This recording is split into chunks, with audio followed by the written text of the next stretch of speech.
दोस्तों आज के इस क्लास में हम बात करने वाले हैं बिजनेस स्टडी के बारे में और इसमें हम लोग बिजनेस स्टडी का चैप्टर नंबर 2 देख रहे हैं। इससे पहले चैप्टर 1 तो ऑलरेडी कंप्लीट हो चुकी है और चैप्टर 2 में भी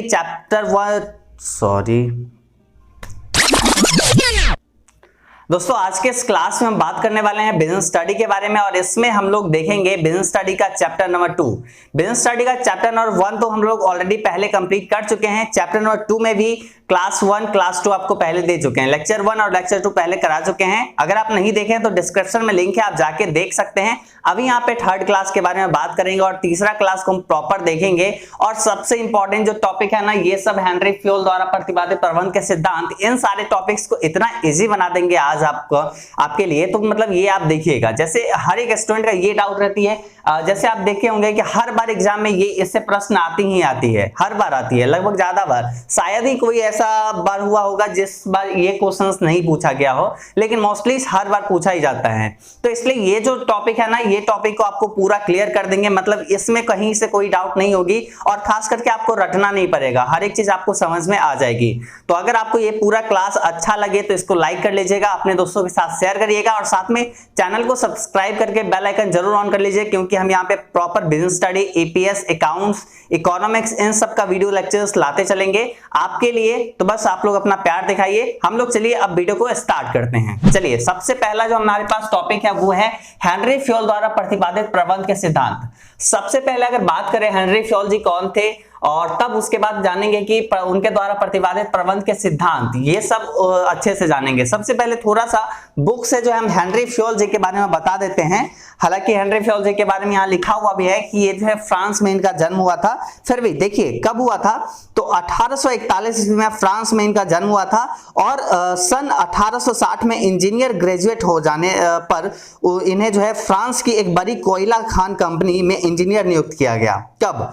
1841 में, मतलब यहाँ पे हम लिखते हुए चल रहे हैं 1841 में इनका जन्म हुआ, ठीक है, इनका जन्म हुआ। उसके बाद जो है ये जो है 1860 में जो है क्या हुआ, ये जो है एक कोयला खान कंपनी में काम करना, इंजीनियर पद पर नियुक्त किए गए। फिर 1872 में वे इसी कंपनी के प्रबंधक बने। कब? 1872 में।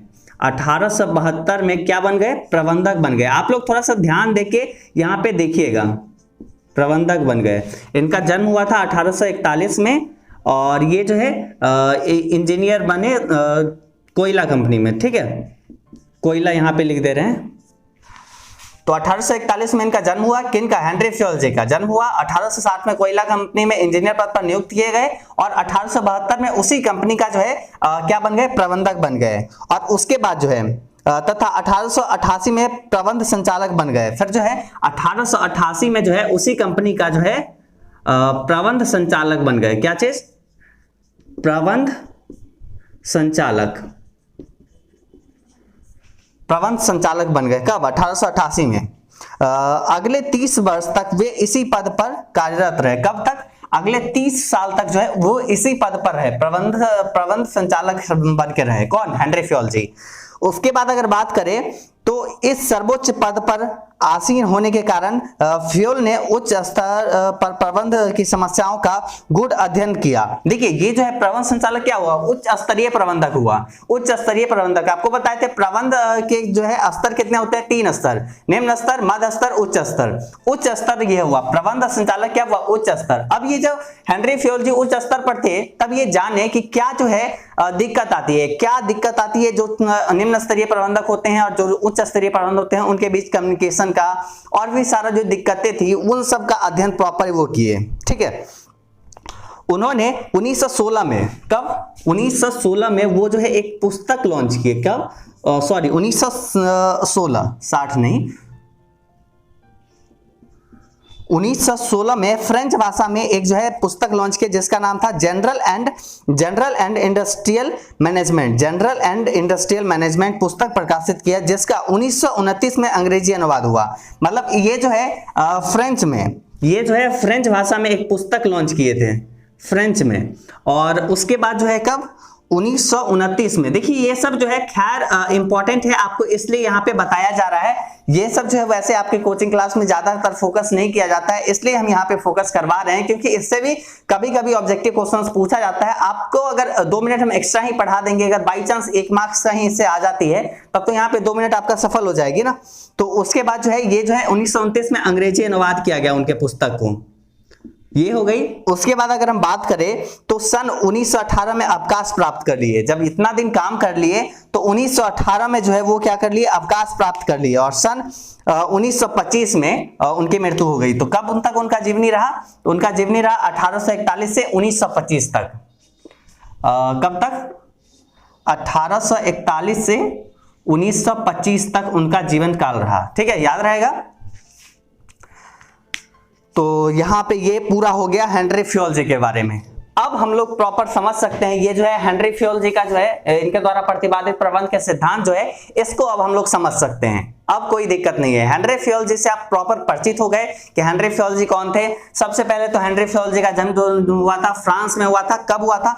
1841 में हुआ था। और वो जो है प्रशासनिक प्रबंध के प्रस्तुतकर्ता भी थे। कौन? Henry Fayol. हेनरी फ्योल प्रशासनिक प्रबंध के प्रस्तुतकर्ता भी थे। कौन? Henry Fayol. 1841 से 1925 तक उनका जीवन काल रहा। फिर वैज्ञानिक प्रबंध प्रारंभ कब हुआ? 1913 में।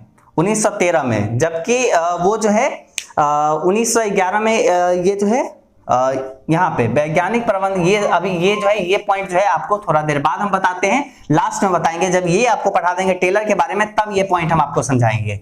अभी देखिए ये हेनरी फ्योल के बारे में पूरा परिचित हो गए। कहीं से कोई दिक्कत? अगर कोई दिक्कत है तो आप पूछिए नीचे, हम आपका जवाब दे देंगे। अभी चलिए हम बात कर लेते हैं यहाँ पे हेनरी फ्योल द्वारा प्रतिपादित प्रबंध के सिद्धांत कौन कौन से हैं। तो सबसे पहले आप ये जान लीजिए कि हेनरी फ्योल द्वारा जो है प्रतिपादित प्रबंध के सिद्धांत जो है 14 वो दिए हैं। 14 याद रहेगा। हेनरी फ्योल कितने प्रबंध के सिद्धांत दिए हैं? 14 याद रहेगा। 14 वो दिए हैं, 14। तो ये आपके एग्जाम में ऑब्जेक्टिव क्वेश्चन जैसे पूछी जाती है।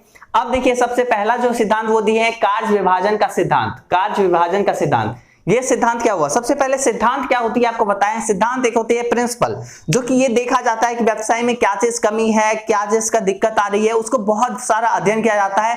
अलग अलग विद्वान उसके बारे में बताते हैं, फिर एक सिद्धांत बनता है, एक जो है प्रिंसिपल बनती है। तो यहाँ पे हेनरी फ्योल ये जो है प्रतिपादन के इस सब सिद्धांत के, और इसको आपको पढ़ना है। अभी सबसे पहला वो सिद्धांत क्या है? कार्य विभाजन का सिद्धांत।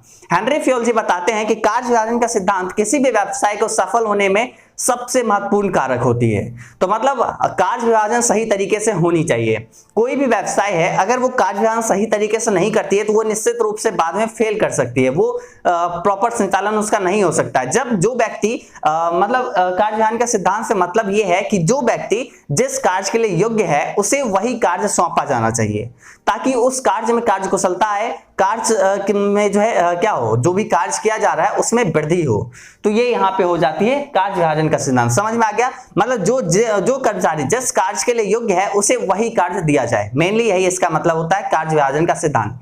तो पहला सिद्धांत क्लियर? सब लोग लिखिए नीचे, क्लियर हो गया। आगे यहाँ पे देखिए अधिकार तथा उत्तरदायित्व का सिद्धांत। अधिकार तथा उत्तरदायित्व का सिद्धांत क्या होता है? देखिए उत्तरदायित्व और सत्ता दोनों में जो है एक बहुत बड़ा संबंध है। अब जब तक किसी के पास सत्ता नहीं होगा तब तक उसके प्रति वो उत्तरदायित्व कैसे होगा? मान लीजिए आप एक स्टूडेंट हो, जब तक आप एक स्टूडेंट नहीं बनोगे तब तक आप पे एक जिम्मेदारी, एक उत्तरदायित्व कैसे आएगी कि हमें अच्छा मार्क्स लाना है। बिल्कुल, आप अगर स्टूडेंट नहीं हो, मान लो आप एक स्टूडेंट नहीं हो, आप कुछ और कर रहे होते हैं, मतलब आपका लाइफ ऐसा है कि मतलब आपको कभी पढ़ना नहीं है, आपके मम्मी पापा ऐसे बोल दे कि बेटा तुम नहीं पढ़ोगे, बड़ा बेटा तुम्हारा मेरा पढ़ेगा लेकिन तुम नहीं पढ़ोगे, तो ऐसा आपको बोल दिया गया। मतलब आपको स्टूडेंट बेसिकली नहीं बनाया गया, कि आपको कोई भी किताब कलम बच्चे से नहीं दिया गया, आपको मूर्ख रखा गया। तब आप कैसे जिम्मेदारी उठा पाओगे कि मतलब क्या पढ़ाई हो, मतलब क्या हमको पढ़ना है, मार्क्स लाना है, जब तक आप स्टूडेंट नहीं बनोगे। जैसे आप स्टूडेंट बन चुके हैं तो आपके पास एक उत्तरदायित्व है, आपके पास एक अधिकार है कि आपको पढ़ना है, आपके पास उत्तरदायित्व ये है कि आपको अच्छा मार्क्स लाना है, सबको खुश करना है मार्क्स लाके, तब आप इसीलिए पढ़ रहे हो ना। तो हर एक कर्मचारी को ये उत्तरदायित्व होना चाहिए। जब उसके पास है एक जो है सत्ता मिलेगी, जैसे वो कर्मचारी बनेगा या श्रमिक बनेगा, तब जाके उसके पास वो अधिकार आएगा और वो उत्तरदायित्व अपना निभाएगा, अपने जो काम उसको दिया गया उसको प्रॉपर वो करेगा। तो यहाँ पे ये भी पॉइंट आपका क्लियर हो गया। जब भी पॉइंट क्लियर हो तो आप नीचे लिख दीजिएगा क्लियर हो गया सर। आगे यहाँ पे देखिए थर्ड पॉइंट है अनुशासन का सिद्धांत। अनुशासन का सिद्धांत क्या होती है? देखिए हर एक कर्मचारी को अनुशासन में अनुशासन होनी चाहिए, या फिर संस्था में भी अनुशासन होनी चाहिए। कोई भी कर्मचारी कब आ रही है कंपनी में, कब जा रही है, इसका अनुशासन होना चाहिए, टाइम टेबल होना चाहिए। उसके बाद अनुशासन ये भी होना चाहिए कि जो काम दिया गया किसी के द्वारा उसको पूरा किया जाना चाहिए। कोई अगर उच्च अधिकारी जो मतलब निम्न स्तरीय प्रबंधक को कोई जो है आदेश दिया तो उसका अनुशासन वो पालन करना चाहिए। जो अगर ड्रेस है कोई भी कंपनी का तो उसका अनुशासन होना चाहिए। तो यही चीज हो जाती है अनुशासन का सिद्धांत। तो हर एक कंपनी में अनुशासन होना चाहिए। जो भी कंपनी में आप देखेंगे अनुशासन होगा वो सही तरीके से संचालित होगी। तो यहाँ पे तीसरा पॉइंट भी आप समझ गए। जैसे आप स्कूल में भी अनुशासन होता था ना, तभी कितना खूबसूरत लगता था लाइन, जो आप लाइन में खड़े होकर प्रार्थना प्रेयर वगैरह करते थे वो सब कितना खूबसूरत होता था। सब लोग एक ड्रेस में आते हैं तो अनुशासन वहां पे बना रहता है। पंक्ति में खड़ा होते हैं, वही सोचिए सब लोग भीड़ लगा खड़ा होते हैं वहां पे, उतने लोग जितने लोग आप लोग प्रेयर में होते थे पहले खड़ा, तो उतने लोग सोचिए अगर भीड़ लगा खड़ा होते तो कैसे मतलब लगता। वही कितना सॉलिड लाइन होता था, कितना प्यारा सा लाइन लगता था, एक ड्रेस होता था, अनुशासन होता था, टीचर जो बोलते थे वो करते थे। तो वही हो जाता है अनुशासन। यहाँ कंपनी के बारे में सोच लो, बस वही हो गई। अगला यहाँ पे 4 नंबर आदेश की एकात्मकता का सिद्धांत। अब ये क्या होती है आदेश की एकात्मकता? देखिए हर एक कर्मचारी को, मतलब मान लीजिए जो निम्न स्तरीय प्रबंधक है, अब मान लीजिए उसके पास आदेश जो है उस स्तरीय प्रबंध या मध्य स्तरीय प्रबंध आके 2 कर्मचारी आया। अब दोनों जो है उसको एक व्यक्ति को निर्देश दे दिया कि भाई तुम जो है टेबल बनाओगे, एक दूसरा दे दिया तुम जो है चेयर बनाओगे। अब वो परेशान एक व्यक्ति कि हम पहले किसका काम करें, दोनों तो हमसे बड़े हैं, सीनियर हैं, हम किसका काम करें। तो ऐसा नहीं होना चाहिए। इसके लिए हेनरी फ्योल जी ये सिद्धांत दिए कि आदेश की एकात्मकता होनी चाहिए।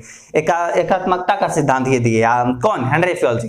हेनरी फ्योल जी बताते हैं कि आदेश में हमेशा एकात्मकता होनी चाहिए। मतलब कोई भी कर्मचारी किसी को जो आदेश दे रहे हैं वो उसमें एकता ही होनी चाहिए। मतलब एक ही व्यक्ति अगर किसी को आदेश दें वही बेटर होगी। तो यही हेनरी फ्योल जी बताना चाहते हैं। तो आदेश की एकात्मकता क्या होती है ये आप समझ गए। मतलब मान लीजिए आप एक उच्च स्तरीय प्रबंधक हैं, आपके नीचे जो है 10 लोग काम करते हैं, या फिर आप मान लीजिए 1 लोग आपके नीचे काम करते हैं। आप उस 1 लोग को जाके जो क्या दिए, आदेश दिए, लेकिन आपके बड़े भाई जो हैं वो भी काम कर रहे हैं और आप ही के पद बराबर के पद पे हैं, वो भी जाके उसी को जाके कुछ निर्देश दे दिए, दूसरा निर्देश दे दिए, आदेश दे दिए। तो ऐसा नहीं होना चाहिए। मतलब जो आप निर्देश दिए हैं तो आपका वो बात माने, मतलब आप ही बस उसको निर्देश दें, आपके भाई जाके उसको आदेश ना दे। तो यही चीज बोले कौन? हेनरी फ्योल जी बताए हैं। उसके बाद है निर्देश की एकात्मकता का सिद्धांत। देखिए निर्देश की एकात्मकता का सिद्धांत, इसका बेसिकली फोकस यही होता है कि एक ग्रुप से होता है।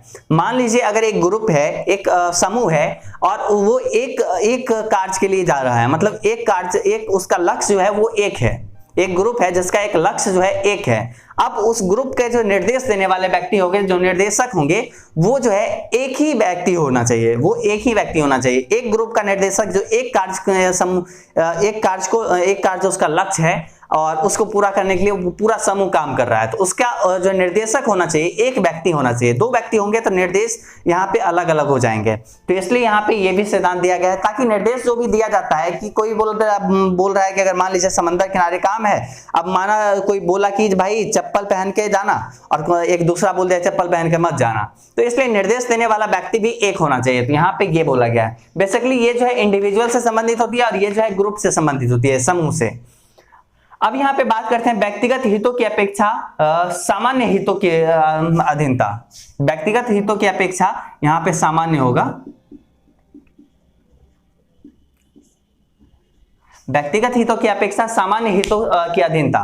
देखिए यहाँ पे जो है ये बताया गया है, हेनरी फ्योल जी द्वारा ये प्रतिपादन जो किया गया है, इसमें ये कहा गया है कि जो व्यक्तिगत हित है उसका ध्यान ना देके सामान्य हित पर ज्यादा फोकस किया जाए। मान लीजिए अगर एक कंपनी है और उसका मालिक एक्स है और उसका बेटा जो है वो वाई है, ठीक है। एक मालिक हो गया एक्स और उसका बेटा हो गया वाई।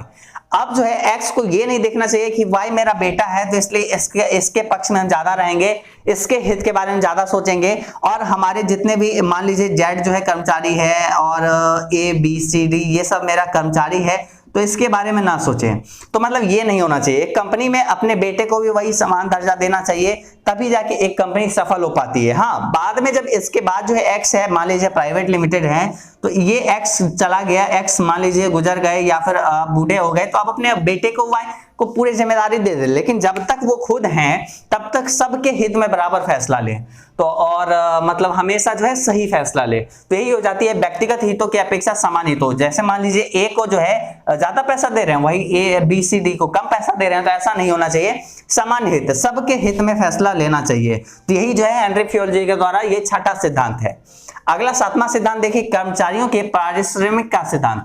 मतलब कर्मचारियों को पारिश्रमिक का भी एक सिद्धांत होनी चाहिए। जैसे आधुनिकीकरण हुआ है तो क्या हुआ है, जो कर्मचारी थे उसका जो है कार्य बहुत बढ़ गया है, कार्य क्षमता भी बढ़ गया है, लेकिन उस अनुसार जो है मतलब उनका जो है पारिश्रमिक नहीं बढ़ाता। इसके लिए हेनरी फ्योल जी जो है ये सिद्धांत लाए कि कर्मचारियों को पारिश्रमिक का सिद्धांत होना चाहिए, कि कर्मचारियों का पारिश्रमिक जो होता है, जो उसको पैसा मिलता है, वो फिक्स होना चाहिए। वो उसके कार्य के अकॉर्डिंग, परिस्थिति के अकॉर्डिंग ही होना चाहिए। मतलब ये नहीं कि कुछ भी, मतलब जितना काम किया जा रहा है उतना भी ना मिले। तो ये चीज के लिए ये सिद्धांत कौन दिए हैं, हेनरी फ्योल जी दिए हैं। तो होप आपका ये भी पॉइंट आपका अच्छे से क्लियर हो गई होगी। अब चलिए हम आगे का पॉइंट देखते हैं, और अगला पॉइंट है हम लोग के पास क्या चीज, केंद्रीकरण तथा विकेंद्रीकरण का सिद्धांत। केंद्रीकरण तथा विकेंद्रीकरण का सिद्धांत, अब ये पॉइंट हम लोग के पास, तो चलिए इसको भी देख लेते हैं। केंद्रीकरण और विकेंद्रीकरण क्या होता है। मान लीजिए एक मालिक है, और एक मालिक जो है सारे अधिकार अपने पास रखते हैं। मतलब जितने भी मालिक के नीचे काम करते हैं व्यक्ति, उन सारे व्यक्ति को कुछ भी करने के लिए अपने मालिक से परमिशन लेना पड़ता है। उसको कहते हैं केंद्रीकरण। मतलब सारे अधिकार अपने पास रखे हुए हैं, उसको केंद्रीकरण कहते हैं। क्लियर। उसके बाद विकेंद्रीकरण किसको कहते हैं, तो विकेंद्रीकरण उसको कहते हैं, जैसे मान लीजिए एक मालिक है और अपने नीचे 4 व्यक्ति को बैठाए हुए है कि भाई तुम जो है ये विभाग संभालो, तुम ये विभाग, तुम ये विभाग, और उस सब व्यक्ति के नीचे अलग अलग और भी सारे लोग हैं। मान लीजिए यहाँ पे जैसे हम अगर आपको दिखाएं तो एक व्यक्ति ये मालिक है, मान लीजिए ये जो है मालिक है। अब ये जो है 3 व्यक्ति बैठा हुआ है, ठीक है, एक्स, वाई और जेड, ये 3 व्यक्ति बैठाए हुआ है। और इसमें भी यहाँ पे x के पास 10 लोग हैं, y के पास 12 लोग हैं, और z के पास 17 लोग हैं। यहाँ पे जो है यहाँ पे ये जो है केंद्रीकरण ये हुआ कि जैसे अगर इसको कोई भी काम करना है, या फिर इसको किसी को भी कोई भी काम करना है, तो इसके पास ए के पास जाए, ए के पास जाना होगा, तभी जाके कोई भी काम कर सकता है। तो मतलब ये हो गया केंद्रीकरण। और विकेंद्रीकरण ये हुआ कि अगर मान लीजिए इन 10 आदमी या फिर 12 आदमी या 17 आदमी को कोई भी काम करना है, तो उसके लिए डायरेक्ट ए के पास ना जाके वो अपने अपने अधिकारी के पास जाए, जेड के पास, वाई के पास और एक्स के पास। तो ये हो गया विकेंद्रीकरण। मतलब ये जो है अपना अधिकार, मालिक जो है अपना अधिकार इन तीनों को दे रखा है। तो यही हो जाती है केंद्रीकरण और विकेंद्रीकरण का सिद्धांत। अक्सर जो है यही केंद्रीकरण और विकेंद्रीकरण का सिद्धांत टीचर भी सही तरीके से नहीं बता पाते हैं, लेकिन इसका प्रॉपर यही जो है मतलब होती है। तो ये यहाँ पे हो गई केंद्रीकरण और विकेंद्रीकरण क्या होती है। उसके बाद अगर बात करें सोपान श्रृंखला का सिद्धांत, तो ये क्या होती है, चेन। यहाँ पे आप देख रहे हैं ये चेन क्यों लिखा हुआ है, सोपान श्रृंखला का सिद्धांत। मतलब एक चेन होना चाहिए, जितने भी पदाधिकारी हैं, उच्च स्तरीय, मध्य स्तरीय, निम्न स्तरीय, सब में एक चेन होना चाहिए। मतलब जो भी अगर मान लीजिए एक कम्युनिकेशन जो होती है, एक जो है सूचना अगर मान लीजिए आई, तो सबके बीच मतलब पहुंच जाए तुरंत। तो ऐसा चेन होना चाहिए, सोपान श्रृंखला इसी को कहते हैं। जैसे कि अगर हम आपका बुक का भी लाइन बताए तो बिल्कुल इसी तरीके से ही लिखा हुआ है। कितना नंबर पॉइंट है, 9 नंबर।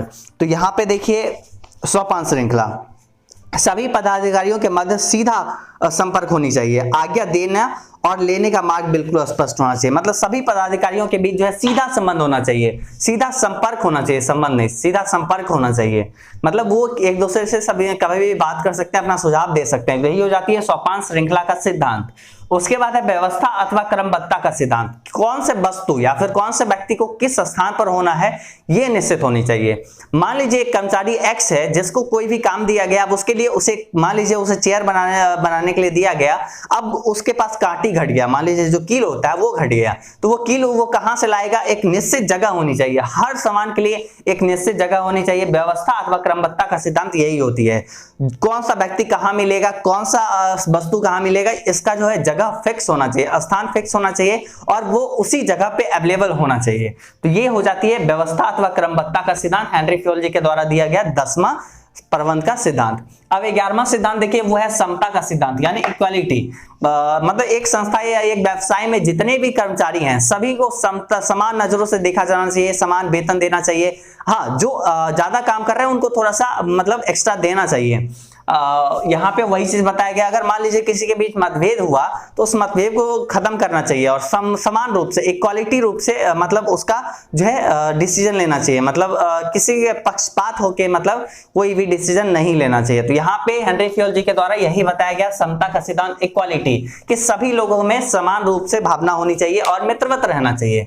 उसके बाद है कर्मचारियों के कार्यकाल में स्थायित्व, मतलब जितने भी कर्मचारी हैं उसके बीच जो है कार्यकाल में स्थायित्व होनी चाहिए। मान लीजिए आप किसी कंपनी में काम कर रहे हो लेकिन आपको ये पता नहीं कि आपको कब निकाल दिया जाए यहाँ से, तो आपका भी मन नहीं लगेगा, आप भी दूसरे जगह जा जाके पता करते रहोगे कि सर मेरा ये डिग्री है और मेरा ये यहाँ पे जॉब मिल सकता है। तो आप हर जगह पता कर करके रखोगे कि अगर जब भी यहाँ से हमें निकाला गया तो हम किसी और की जगह काम कर लें। तो इसलिए यहाँ पे ये चीज निश्चित होनी चाहिए हर एक कर्मचारियों की, उसकी कार्यकाल में कितना दिन तक रहेगा। अगर 10 साल तक ही रहेगा तो आप 10 साल तक तो निश्चिंत होकर इस एक कंपनी में काम कर सकते हो। तो वही चीज के लिए यहाँ पे कार्यकाल में स्थायित्व का ये हेनरी फ्योल जी सिद्धांत दिए। मेनली ये जो है व्यवसाय के लिए, प्रबंध के लिए काफी मजेदार सिद्धांत दिए। मतलब मान लीजिए अगर इनका सिद्धांत नहीं होता तो फिर बहुत ही अजीब लगता, प्रबंध थोड़ा सा अधूरा टाइप का लगता।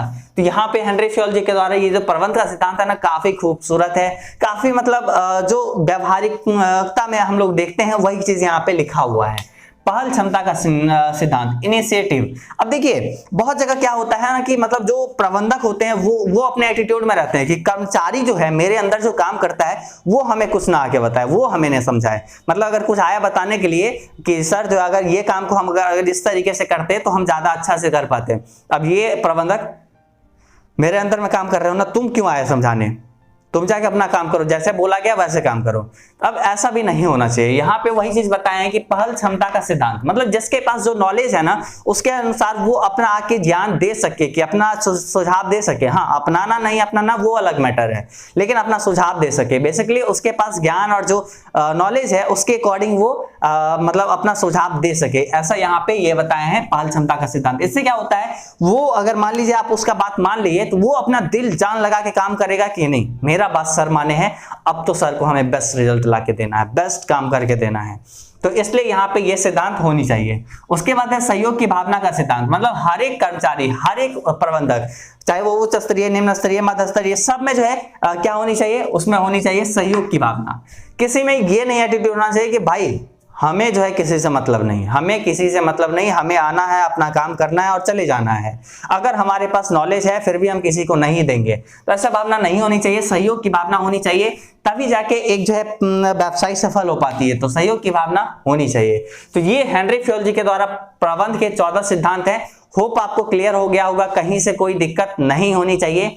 अभी यहाँ पे ये जो टॉपिक थी ना बहुत ही ज्यादा इंपॉर्टेंट थी, मतलब समझ लीजिए आप कितना ही ज्यादा इंपॉर्टेंट थी। आप देख लीजिएगा कि मे बी आपके एग्जाम में भी ये क्वेश्चन आ सकती है और ऑलमोस्ट 5 मार्क्स का क्वेश्चन आ सकती है। तो इसलिए अच्छे से इसको देख लीजिए, अपने कॉपी में अभी नोट करिए। हम आपको 2 मिनट का टाइम दे रहे हैं और फिर 2 मिनट के बाद ये टॉपिक को स्टार्ट करेंगे आगे का। तो चलिए आप लोग जल्दी जल्दी इसको लिखिए, सारे लोग को लिखना है। कोई स्टूडेंट ये एटीट्यूड में ना रहे कि हमें आ गया अब नहीं लिखेंगे। अभी का अभी कॉपी निकालो और अभी का अभी लिखना स्टार्ट करो। 2 मिनट का आपको टाइम दिए हैं।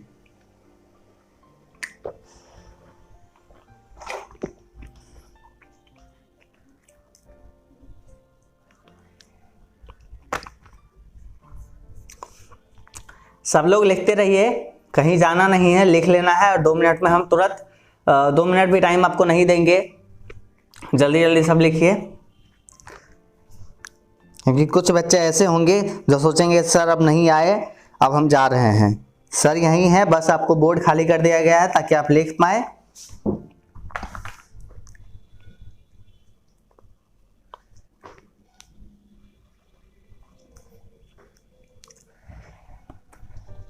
काफी आसान सब टॉपिक था यहाँ पे। 14 ये पॉइंट जो था हेनरी फ्योल जी के द्वारा प्रबंध के सिद्धांत, काफी आसान पॉइंट था, सब आपको समझा दिए हैं, कोई दिक्कत नहीं होनी चाहिए। अब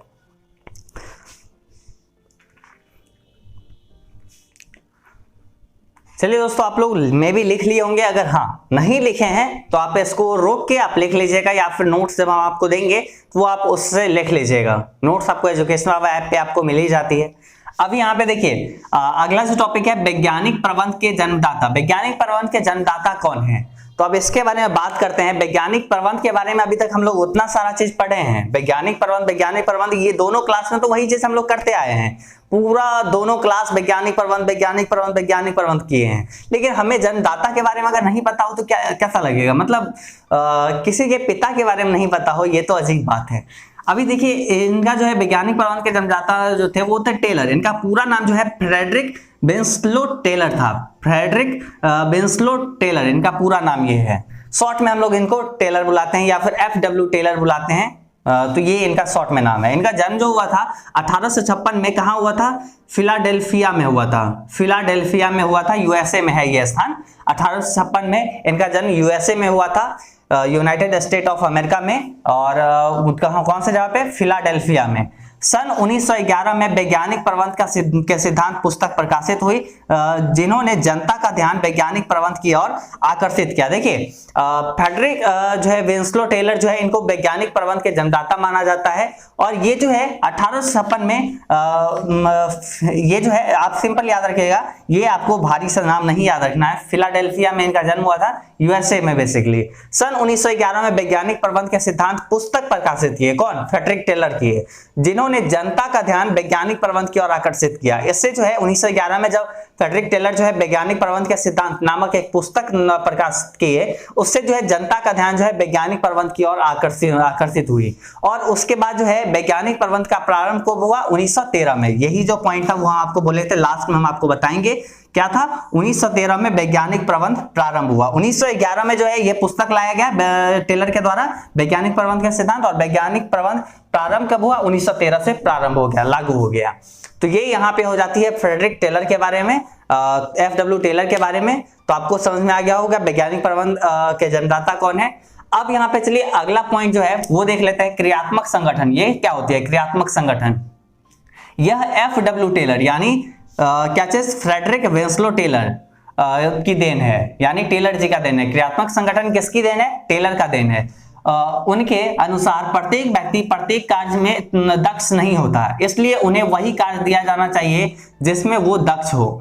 एक व्यक्ति का संबंध केवल एक ही अधिकारी से होना चाहिए। देखिए यहाँ पे FW टेलर का ये मानना है कि हर एक व्यक्ति जो होता है हर एक कार्य में दक्ष नहीं होता है, वो उसके लिए विशिष्ट नहीं होता है, उसमें वो अच्छा नहीं कर सकता है। तो जो व्यक्ति जिस कार्य के लिए दक्ष हो, जिस कार्य में अच्छा हो, उसे वही कार्य सौंपा जाना चाहिए। तो ये यहाँ पे क्रियात्मक संगठन हो गया। ये जो है FW टेलर की देन है क्रियात्मक संगठन। और इसमें यही बोला गया है कि जो व्यक्ति जिस काम के लिए दक्ष हो उसे वही काम देना चाहिए, और एक व्यक्ति का संबंध केवल एक ही अधिकारी से होना चाहिए। मतलब एक को जो अधिकार होना चाहिए, एक को जो है मतलब निर्देश आदेश जो मिलता है वो एक ही व्यक्ति से मिलना चाहिए, तभी वो व्यक्ति सही तरीके से काम करेगा। तो यहाँ पे हेनरी फ्योल जी कुछ इसी प्रकार से बताना चाहे हैं आदेश की एकात्मकता का सिद्धांत में, और टेलर जी भी जो वही चीज बताना चाहे हैं क्रियात्मक संगठन में कि एक व्यक्ति का संबंध केवल एक ही अधिकारी से होना चाहिए। तो ये यहाँ पे क्रियात्मक संगठन हो गई। और यहाँ पे ओवरऑल चैप्टर 2 पूरा कंप्लीट होता है आपका। लेकिन मेरा ये मानिए कि आप एक बार प्रॉपर बुक देख लीजिएगा, अगर कोई भी पॉइंट बचा हुआ है, मतलब थोड़ा छोटा छोटा जो पॉइंट है ना, वो हम आपको जो इंपॉर्टेंट नहीं था बेसिकली, जैसे एग्जाम में कभी क्वेश्चंस नहीं पूछा गया उसको हम थोड़ा सा छोड़े हैं, लेकिन थोड़ा सा ही बस, मतलब ना के बराबर। अगर आप नहीं पढ़ते हैं कोई दिक्कत नहीं है, क्योंकि फालतू का बोझ लेके क्या ही करोगे। तो इसलिए यहाँ पे जितने भी पॉइंट आ सकते थे आपके एग्जाम में वो सारा चीज कवर हो गया है। अभी आपको यहाँ पे ये सारे लेक्चर्स काफी पसंद आया होगा। नोट्स हम एजुकेशन बाबा ऐप पर आप लोग को दे ही देंगे, और बाकी हम लोग अब स्टार्ट करेंगे चैप्टर नंबर 3। तो आप लोग को अगर ये पसंद आई हो तो इसको लाइक करिए, अपने दोस्तों के साथ शेयर करिए, और चैनल को सब्सक्राइब कर लीजिए। और निश्चित रूप से इसका फर्स्ट और सेकंड लेक्चर अगर आप नहीं देखें तो उसको पहले देख लीजिए। चैप्टर 1 और चैप्टर 2 प्रॉपर कंप्लीट हो गई है आज। तो चलिए मिलेंगे अगले क्लास में, तब तक के लिए बाय बाय।